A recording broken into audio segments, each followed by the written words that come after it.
Migs Molino, tila parang hihimatayin sa kakapanood ng huling last live video ni Mahal Tesorero. Dito makikita sa last live ni Mahal, sa mismong palabas ni Will, tila umabot ang pagkakataon na mukhang nahihirapan huminga si Mahal.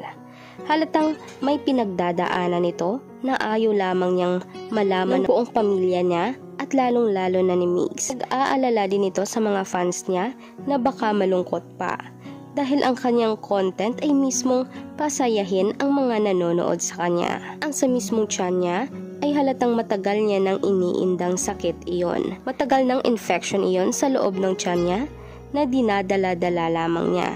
Hindi nga lang halata dahil masayahing tao si Mahal at ayaw niyang nagkakaproblema ang ibang tao dahil sa kanya. Kaya siguro pinanatili niyang walang may nakaalam sa kanyang pinagdadaanan. Kaya hiling ni Migs, sana ay gabayan siya ni Mahal at maging masaya ito kahit nasa langit na. Alam niyang may mabuting puso si Mahal kaya't hindi ito kakalimutan ng mga totoong tagahanga niya. Kaya hanggang dito na lang muna ang ating official updates mga kanetasan. I-komento sa baba ang inyong mga hinaing at opinion at huwag na rin kalimutan mag-subscribe at i-click ang notification bell para lagi kang updated sa ating future trending videos na ina-upload araw-araw. Salamat!